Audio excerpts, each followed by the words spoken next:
João capítulo 12, do verso 12 até o 36. Diz assim a palavra de Deus: No dia seguinte, a numerosa multidão que viera à festa, tendo ouvido que Jesus estava de caminho para Jerusalém,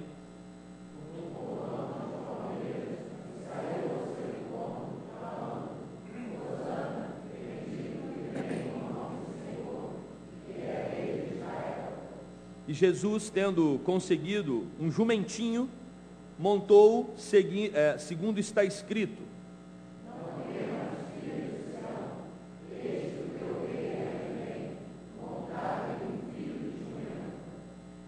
Seus discípulos a princípio não compreenderam isto.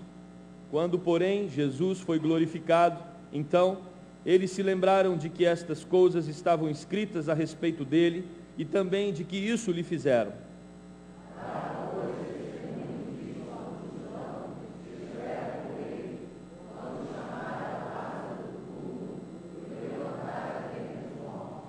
Por causa disso, também a multidão lhe saiu ao encontro, pois ouviu que ele fizera este sinal.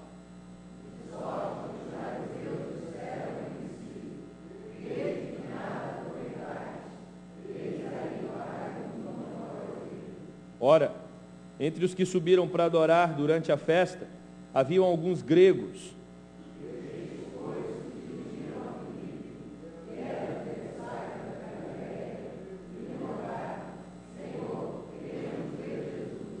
Filipe foi dizê-lo a André, e André e Filipe o comunicaram a Jesus.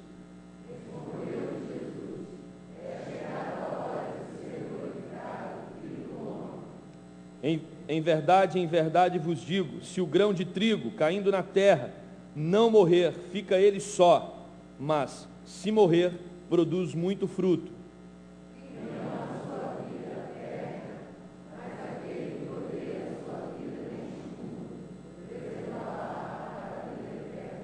Se alguém me serve, siga-me, e onde eu estou, ali estará também o meu servo.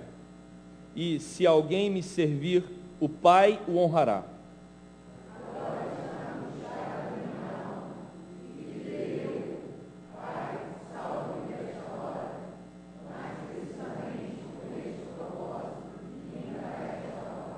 Pai, glorifica o teu nome. Então veio uma voz do céu: Eu já o glorifiquei, e ainda o glorificarei.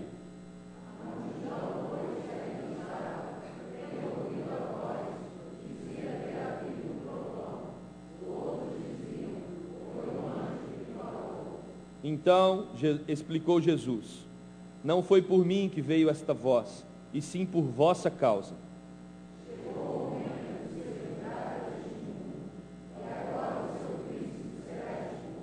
E eu, quando for levantado da terra, atrairei todos a mim mesmo.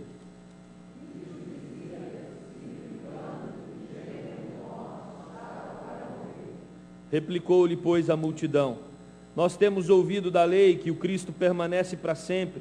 E como dizes tu ser necessário que o Filho do Homem seja levantado? Quem é esse Filho do Homem?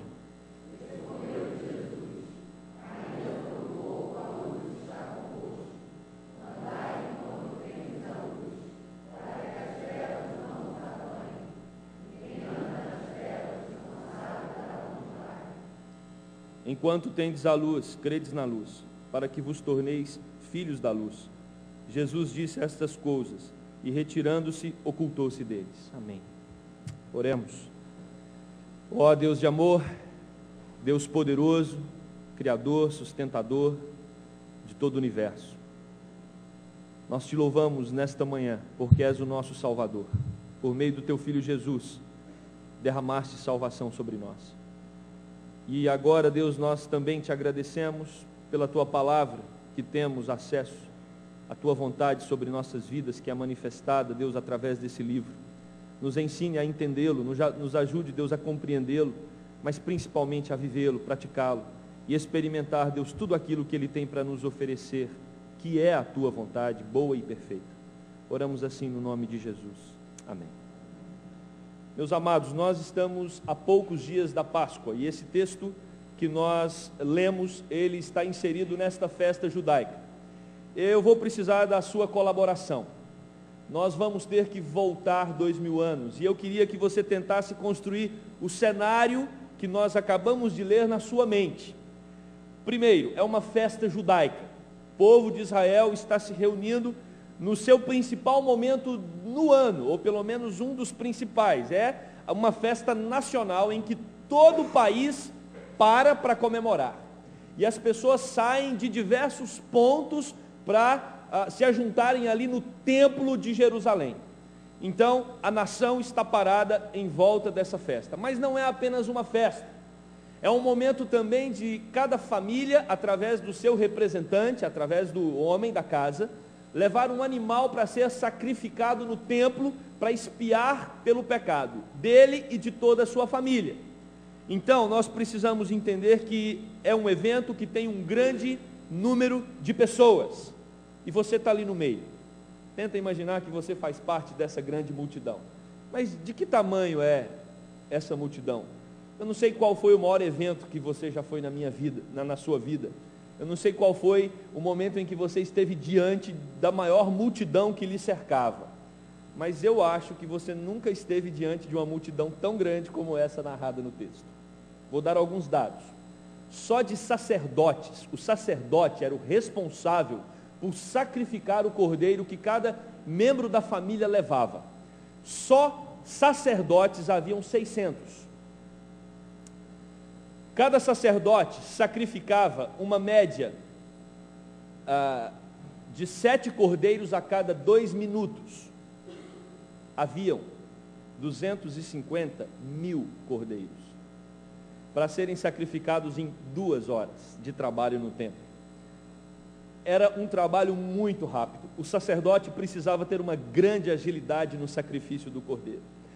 Cada cordeiro era levado em média por 2 homens para carregar o cordeiro. Então nós tínhamos pelo menos 500 mil homens nesse evento, sem contar mulheres e crianças, chegando talvez num total de quase 1 milhão de pessoas. Esse é o evento da Páscoa em que Jesus está chegando nele.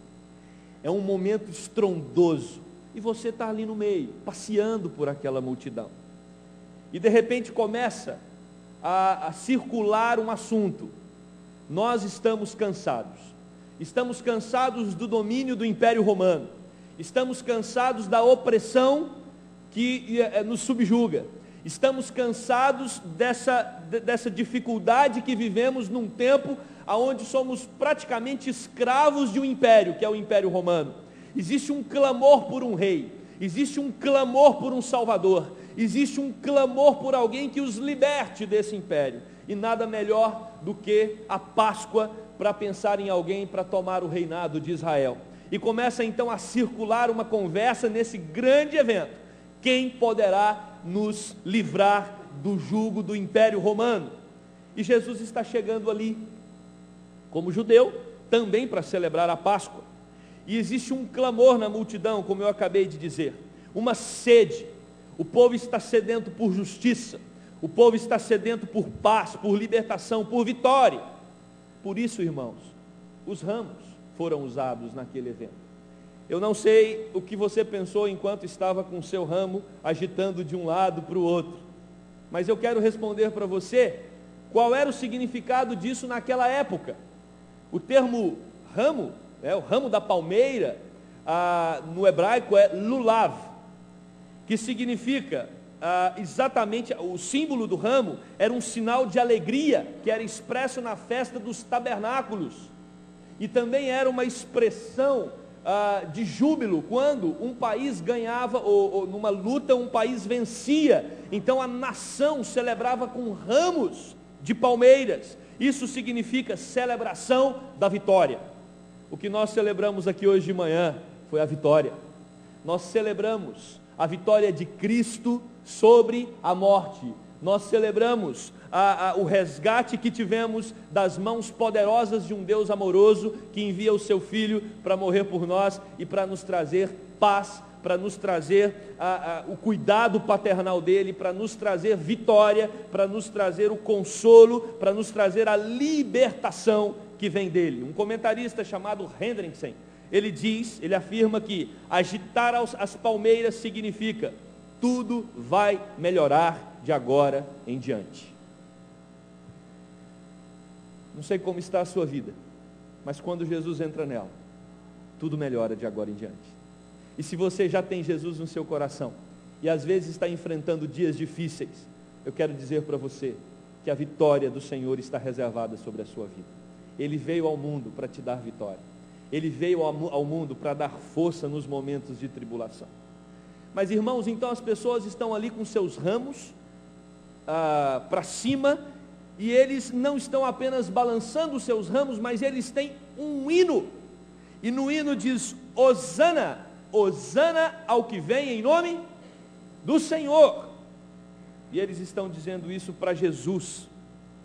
Hosana significa: nós te imploramos, ó Yahvé, salva-nos. Hosana, nós te imploramos, ó Yahvé, resgata-nos. Isso vem do profeta Jeremias, que escreve a esse respeito no capítulo 31, verso 7, que diz: porque assim diz o Senhor, cantai com alegria a Jacó, exultai por causa da cabeça das nações, proclamai, cantai louvores e dizei: salva, Senhor, o teu povo, o restante de Israel. Quando nós levantamos os ramos, nós estamos dizendo que a salvação vem do nosso Senhor. Essa é uma festa que tem o grito não só de Hosana, mas também tem o grito que diz: ao que vem em nome do Senhor. Meus irmãos, por que eles disseram que Jesus vinha em nome do Senhor? Primeiro, por causa das inúmeras evidências de milagres que Jesus havia realizado, mas o texto destaca um. Bem próximo a esse acontecimento, Jesus Cristo havia ressuscitado Lázaro, que já estava morto há 4 dias, e a multidão então começa a se inflar, dizendo: se ele tem poder para ressuscitar um morto, então não há opção, ele vem de Deus. E por isso eles começam a dizer: Hosana ao que vem em nome do Senhor, porque esse que está vindo, ele tem poder sobre a morte, então não tem como, ele vem do trono de Deus.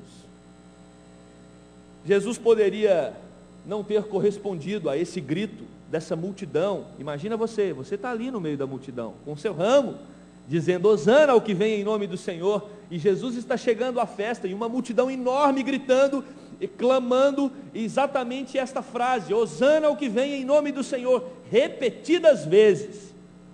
Jesus poderia ter recuado, saído daquele lugar, até porque havia uma intenção por trás desse grito. Esses súditos que agora estão querendo aclamar Jesus como Rei de Israel, eles têm nos seus corações um propósito político. Eles querem que Jesus tome aquele reinado de Israel e faça daquela nação uma nação poderosa, que domine sobre todo o mundo, que vença os exércitos do Império Romano, e agora, a partir dali, o Israel reine sobre todos. Mas o reinado de Jesus, ele não é político. O reinado de Jesus é espiritual. E certamente não era esse aspecto espiritual que essa multidão estava em mente. E Jesus então poderia ter recuado, mas ele não recua. Por quê? Porque havia um propósito em tudo isso. E o texto vai nos ensinar que uma profecia precisava se cumprir nesse momento. A profecia de que o rei de Israel iria entrar por Jerusalém, ou em Jerusalém, montado num jumentinho. Essa profecia está em Zacarias 9:9, que diz: seu rei vem montado num jumentinho. Precisava Jesus entrar por aquela cidade onde estava situado o templo, que era um símbolo da presença de Deus. Jesus precisava entrar ali montado num jumentinho. Mas por que num jumentinho? Por que não num cavalo? Por que não em um outro animal com mais pompa? Por 2 razões principais. Primeiro, porque o jumentinho é símbolo de humildade. Humildade. Mas tem um outro fator. O jumentinho também era símbolo de paz. Ninguém vai para a guerra montado num jumento. Ninguém vai para a guerra montado num jumento.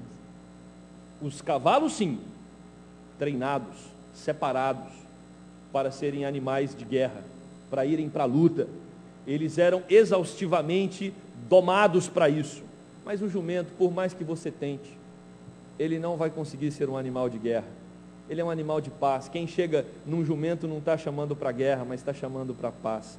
E aí quando nós olhamos para o profeta Isaías, ele vai dizer que o Rei dos Reis, o Senhor dos Senhores, aquele que entra montado num jumentinho em Jerusalém, ele é o príncipe da paz.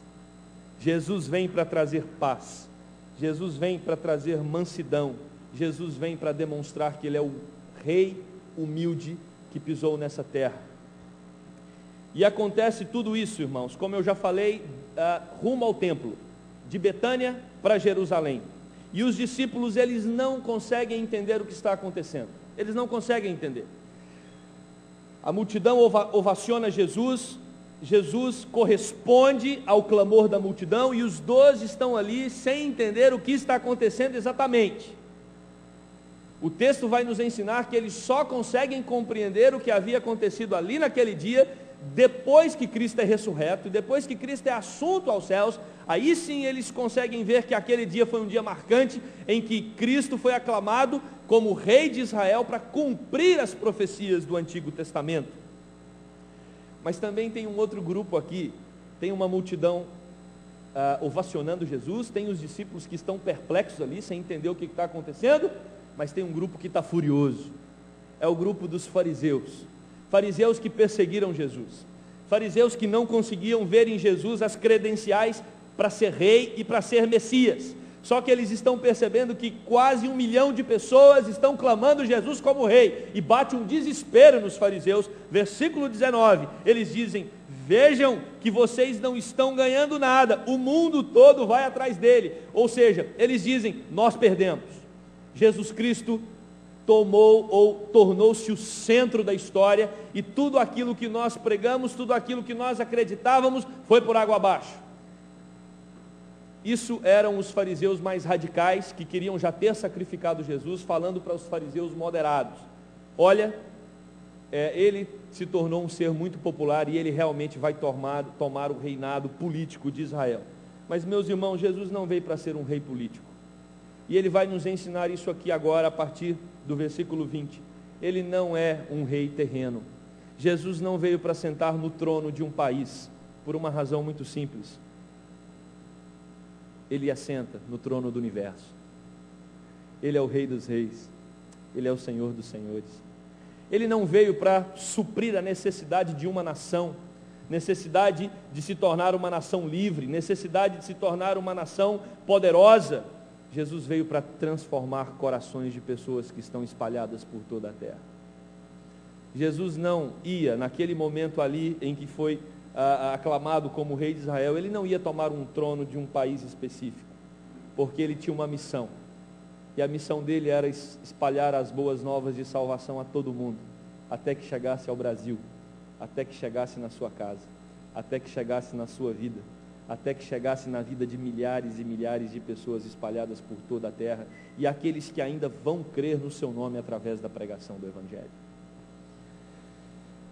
Jesus Cristo vai dizer no discurso dele, quando alguns gregos querem falar com Jesus, e é uma festa judaica, os gregos não tinham tanta liberdade assim, por isso eles chegam nos discípulos, em Filipe, que é um nome grego, e talvez por isso eles tinham um acesso mais fácil, e dizem: Filipe, nós queremos falar com Jesus. E Filipe, sem saber o que faz ali, diz para André, olha, os gregos estão querendo falar com Jesus. E aí André e Filipe vão até Jesus e dizem: olha, Jesus, tem uns gregos aí querendo falar com você. E é interessante que a partir desse momento Jesus começa então a narrar um discurso que não parecia ser um discurso de posse, porque um discurso de posse de rei ou de um presidente, ele é cheio de pompa, ele fala sobre vitória, ele fala sobre prosperidade, ele fala sobre um momento novo que o país vai entrar a partir dele. E Jesus vem com um discurso muito diferente. Ele fala de morte. Ele fala que ele estava sendo ovacionado, mas a disposição dos corações daqueles que estavam clamando por ele não era o propósito pelo qual ele veio ao mundo. Ele não veio para assentar num trono, ele não veio para ser um rei terreno, porque ele é o rei eterno. E ele precisava comunicar isso. Mas essa talvez não fosse uma mensagem muito interessante, porque os judeus queriam resolver o problema deles ali, naquela hora, e talvez nós somos assim. Talvez Jesus tenha um grande presente para nos dar, lá no futuro, mas nós queremos resolver as pequenas coisas da nossa vida agora, e Jesus está dizendo: calma, que eu tenho coisas grandiosas para te dar, eu tenho maravilhas impressionantes para revelar a você, mas o tempo não é agora, e nós queremos agora resolver as picuinhas da nossa vida, e queremos que Ele de alguma forma ouça aquilo que nós queremos para o momento. E Jesus está dizendo: eu estou em outro canal, eu estou em outra rádio, nós não estamos falando a mesma língua, porque você está falando de coisas terrenas, e eu estou te convidando para uma realidade que vai além do tempo, uma realidade que vai além do espaço. Eu estou te convidando para uma realidade que é eterna, e é isso que ele vai dizer no sermão dele, ou no discurso do rei. Ele fala: é chegada a minha hora, no versículo 23, parte B. Em muitos textos anteriores a esse, Jesus diz: não é chegada a minha hora, não é chegada a minha hora, e ele repete essa fala, mas agora ele diz: é chegada a minha hora, é a hora do trigo morrer, da semente morrer, para que através da morte da semente, outros possam ter vida. Quem entende alguma coisa, já assistiu o Globo Rural algum dia, sabe que para você plantar uma semente, essa semente tem que estar morta, porque se a semente não estiver morta, ela não vai brotar e ela não vai produzir outros frutos. O que Jesus está tomando aqui é um exemplo do ambiente rural, que era muito comum àquele povo, para dizer: eu sou a boa semente de Deus que precisa morrer para que outros tenham frutos através de mim. Irmãos, que presidente, que rei faz um discurso de posse dizendo que vai morrer há alguns dias? Certamente a popularidade de Jesus aqui começou a cair, porque a fala dele não é uma fala atraente. E Jesus vai dizer mais: não só eu tenho que morrer, mas vocês que querem me colocar como rei, também precisam perder a vida de vocês. Ou seja, ele não só fala da morte dele, como ele diz: olha, vocês também têm que abrir mão da própria vida, para que eu seja a vida de vocês. Quem ama a sua vida deve perdê-la para Cristo. Caso contrário, a sua história será marcada por uma ruína. Servir a Jesus significa tomar o caminho da cruz. Seguir a Jesus significa dizer: Senhor, eu quero que sejas o rei do meu coração. Eu quero que o Senhor viva e tenha total controle sobre a minha vida. O Senhor, a partir de agora, vai estabelecer quais são os princípios para o meu existir. Eu não quero falar, eu não quero pensar, eu não quero agir segundo o meu próprio conceito, o meu próprio padrão. A partir de agora, é o Senhor, o Rei absoluto do meu universo interior. Jesus está atrás de pessoas que o reconhecem como Rei nessas circunstâncias.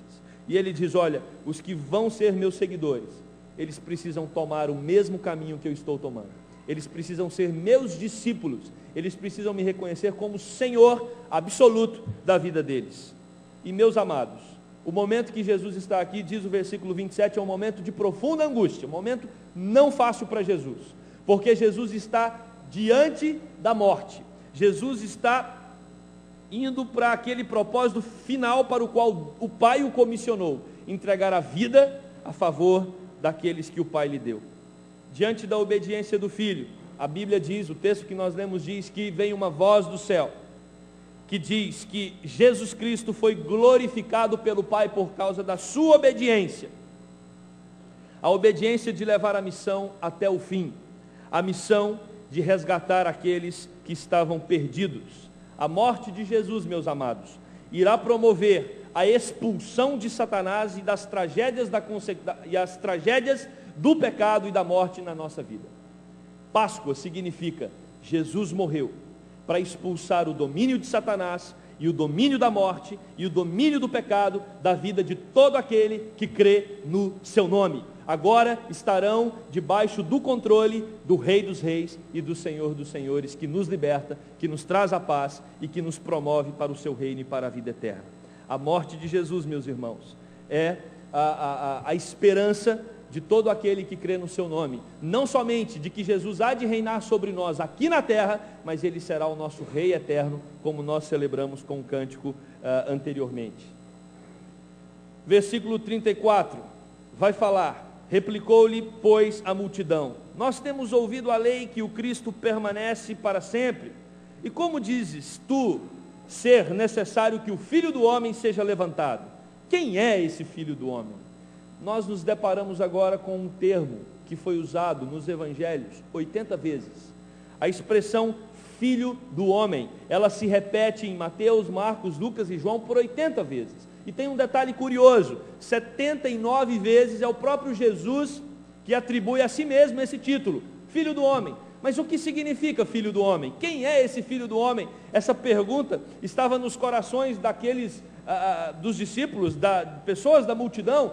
Quem é esse Filho do Homem que vai ser levantado? Esse Filho do Homem é Jesus. Filho do Homem é um termo que foi tirado do profeta Daniel, capítulo 7, versos 13 e 14, diz assim: eu estava olhando nas minhas visões da noite, diz o profeta Daniel, e eis que vinha com as nuvens do céu, um como filho do homem, e dirigiu-se ao ancião de dias, e o fizeram chegar até ele. Foi-lhe dado ao Filho do Homem domínio, e glória, e reino, para que os povos, as nações, e homens de todas as línguas o servissem. O seu domínio é domínio eterno, que não passará, e o seu reino jamais será destruído. Esse é o Filho do Homem, esse é o Jesus que nós cremos, o Jesus que reina para todos sempre. É isso que nós celebramos nesse domingo de Ramos. Nós somos um povo vitorioso, porque nós cremos em Cristo Jesus. Nós cremos que o Filho do Homem veio estabelecer o seu domínio eterno sobre as nossas vidas, e esse domínio de Cristo jamais poderá ser destruído. João mostra isso em várias outras passagens. Vai dizer que Jesus é o Filho do Homem que desceu do céu. Ele vai dizer que que o Filho do Homem fala a língua do Pai Celeste. Ele vai dizer que Jesus é o elo de ligação entre o céu e a terra, que o Filho do Homem cumpre a sua missão por seu povo, que o Filho do Homem tem autoridade para atuar também como juiz, é objeto de fé e mostra a glória do céu no seu sofrimento e na sua morte. Esse é o Filho do Homem, esse é o Jesus que nós reconhecemos como Rei, como Senhor, que tem domínio sobre as nossas vidas. Irmãos, e o texto caminha para o fim, dizendo que esse Jesus é a luz que veio ao mundo para brilhar, e todo aquele que segue essa luz torna-se filho da luz. O reinado de Jesus é um reinado de luz. O reinado de Jesus é um reinado de paz. O reinado de Jesus é um reinado de libertação. O reinado de Jesus é um reinado de esperança. Nós não estamos aqui pregando uma religião. Nós não estamos aqui falando de mais uma opção de fé que você pode ter. Nós não estamos aqui enaltecendo a nossa denominação. De modo muito claro, esse texto vem dizer e vem convidar você para se tornar um seguidor de Jesus Cristo, o Rei dos Reis, o Senhor dos Senhores, que deseja derramar paz sobre todos os corações que estão tribulados. O Rei dos Reis, Senhor dos Senhores, que deseja trazer luz e direção para aqueles que não estão encontrando saída para os dilemas da sua vida. O Rei dos Reis, o Senhor dos Senhores, que vem nos consolar no dia da adversidade. O Rei dos Reis, o Senhor dos Senhores, que tem domínio eterno e que nos transporta para o seu reino eterno. É isso que nós celebramos no domingo de Ramos. É isso que nós celebramos quando nós levantamos os ramos e agitamos. Nós somos um povo vitorioso, porque nós pertencemos ao povo do Rei dos Reis, ao povo de Jesus Cristo, o nosso Senhor, o nosso Salvador, que nos deu a vitória e uma vitória eterna para a sua honra e para a sua glória. E que Jesus Cristo, possa inundar o seu coração nessa semana de Páscoa. E que você concentre-se naquilo que Ele tem para te ensinar nessa semana. Que Ele veio ao mundo te dar vida. Que Ele veio ao mundo te dar esperança. Que Ele veio ao mundo te dar paz. E no próximo domingo nós estaremos celebrando isso aqui. O que Cristo fez para que eu e você tivéssemos tanta convicção de que somos um povo de vitória. Somos um povo que tem a certeza de que os nossos nomes estão escritos no livro da vida, no livro daqueles que pertencem ao seu reino, o reino eterno. Que Deus nos abençoe. Vamos orar. Pai, obrigado, porque nós podemos cantar hosana ao que vem em nome do Senhor. O Rei, o Senhor, o Deus que se tornou gente, veio ao mundo para nos dar a vitória. Vitória da vida sobre a morte. Vitória da alegria sobre a tristeza. Vitória da paz sobre a tribulação. Vitória da luz sobre as trevas. Tudo isso foi conquistado pela obra do seu Filho Jesus na cruz por nós. Por isso te louvamos, te bendizemos e te exaltamos. Por isso clamamos, por isso enaltecemos ao Senhor nesta manhã e expressamos a nossa sincera e profunda adoração. Louvado, honrado, glorificado e bendito seja o nosso Rei Jesus Cristo, o nosso Senhor e o nosso Salvador. No nome dele que oramos